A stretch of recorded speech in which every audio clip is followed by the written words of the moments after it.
कहते हैं कि एक इंसान सब कुछ बर्दाश्त कर सकता है लेकिन धोखा नहीं। कुछ ऐसा ही हुआ झांसी के मऊरानीपुर थाना क्षेत्र के रहने वाले उस शख्स के साथ जिसने एक खौफनाक कदम उठाने से पहले वीडियो बनाया जिसमें वो अपनी पत्नी का नाम लेते हुए, रोते हुए, बिलखते हुए ये कहता हुआ नजर आ रहा है कि मेरे जैसा धोखा किसी को मत देना, मैं कदम उठाना नहीं चाहता था। इसके बाद उसने वो कदम उठाया जिससे पूरा गांव आज रो पड़ा है। उसे इलाज के लिए झांसी मेडिकल कॉलेज में भर्ती कराया गया, जहां पर इलाज के दौरान उसकी मौत हो गई। चलिए विस्तार से आपको बताते हैं पूरा मामला है क्या। दरअसल मृतक का नाम डालचंद्र अहिरवार था। वो झांसी के इमलौटा गांव का रहने वाला था। घर वालों के मुताबिक उसकी शादी 2015 में घाटकोटरा की रहने वाली जानकी से हुई थी। उसका 8 साल का एक बेटा और 7 साल की एक बेटी भी है। शादी के कुछ साल पहले डालचंद प्राइवेट नौकरी करने के लिए हरियाणा के बहादुरगढ़ गया था, जहां वो अपनी पत्नी और बच्चों को भी साथ ले गया। मेरे भाई विनोद ने बताया कि डालचंद परिवार के साथ बहादुरगढ़ में रहा करता था, जबकि उसका परिवार फरीदाबाद में था। एक महीने डालचंद अचानक उसके पास आया और रोने पीटने लगा। ये देख उसे शांत कराया और जानकारी ली तो उसने बताया कि मेरी पत्नी का मेरे ही मकान मालिक से अफेयर था।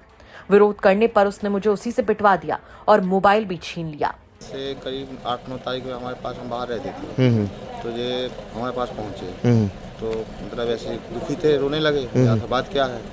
बोले हम बाहर थे में, जहाँ भी हूँ, बोले तो हमें मारा पीटा है। किसने मारा पीटा? बोले हमारी घरवाली की कोई शीशे, मतलब अफेयर चल रहा। तो हमको पकड़वा के पिटवाया और मोबाइल डिलीट करवा दिया।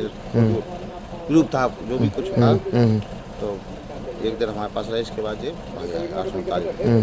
फिर इसके बाद 2 दिन बाद ये आए हमारे घर। तो हमें बात क्या है? जैसे की बात वो आ नहीं रही। वो हमने ज़मीन ली थी जो उनके नाम है, घरवाली के नाम, आदि भाभी के नाम है। तो बोले वो उनके सास ससुर बेचने के लिए तैयार है कि उसको ज़मीन को बेच दो।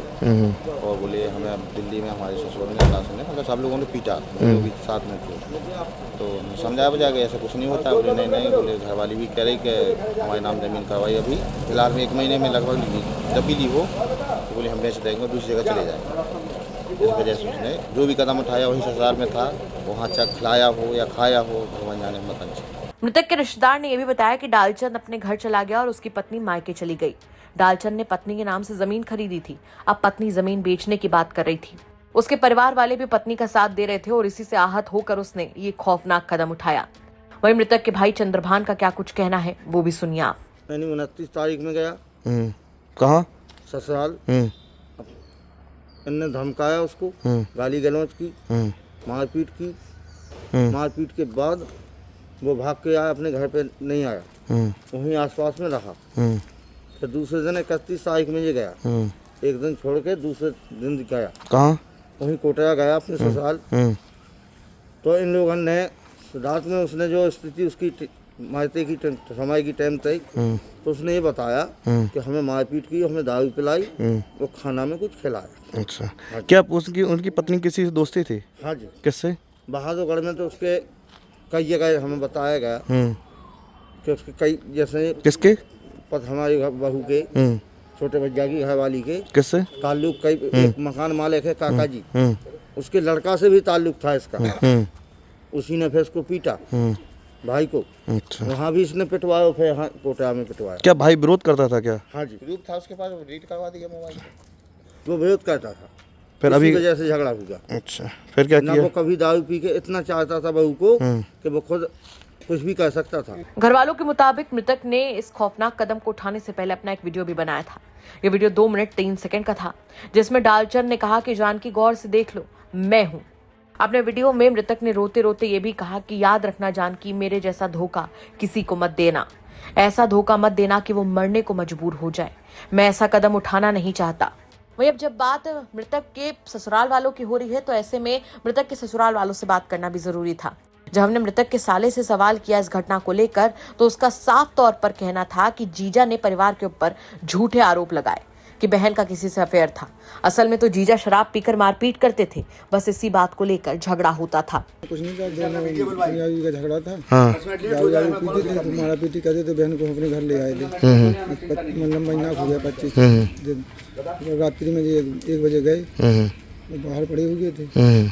1 बजे तो किसी को कोई पता नहीं था कहाँ कौन है। सब लोग सो रहे थे तो मम्मी टॉयलेट के लिए निकली बाहर आंगन में, तो उनको उल्टी हो रही थी, तो उल्टी करते हुए कि आवाज़ आई तो पापा को जगाया, पर गेट खोल के देखा तो जो पड़े हुए थे, उन्होंने हमको फ़ोन लगाया। हम मम्मी पापा से 100 मीटर की दूरी पर रहते हैं, तो हम आए तो हमने 112 को डाल दिया। 112 आई मौके पर, और मौके पर 112 में ही लेके हम लोग मुरानीपुर आए, मुरानीपुर से झांसी। उन्होंने अपनी जेब से निकाल के, मतलब उन्होंने पूछा 112 ने क्या किया, क्या हुआ, दारू पिए हो? तो बोले ऐसे मुंडी हिला रहे थे उस टाइम पे। फिर बोले कि कुछ खाया है,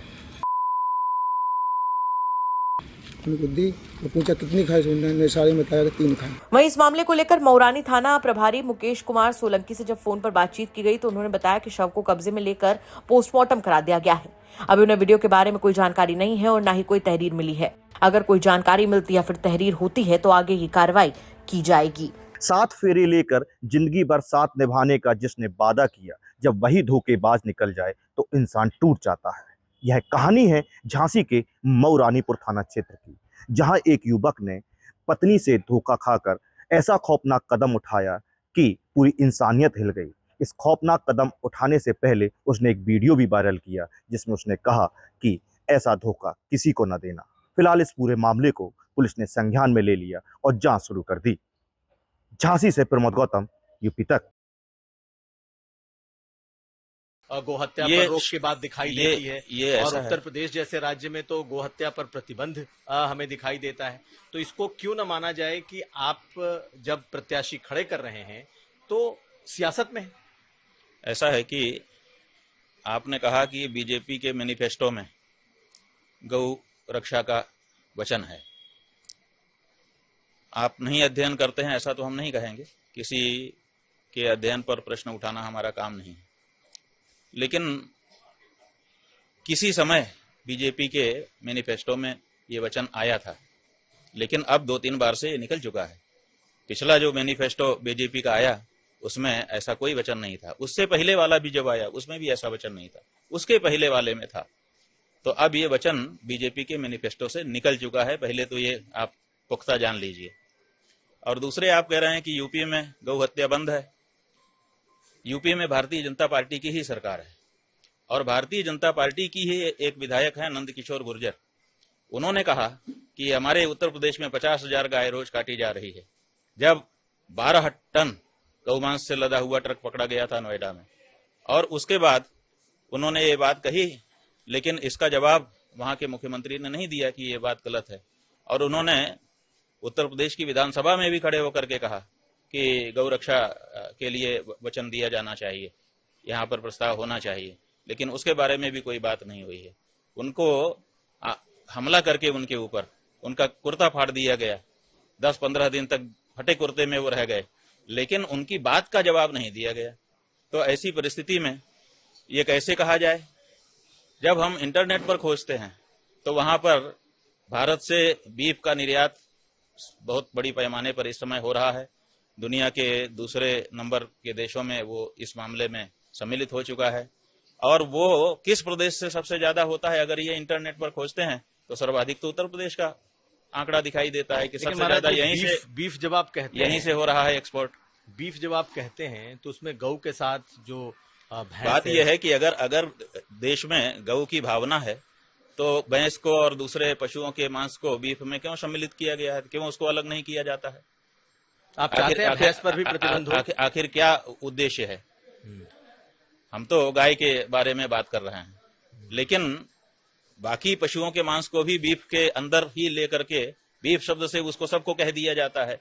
ऐसी क्या जरूरत है? क्यों नहीं गौ मांस को अलग से गिना जाता है?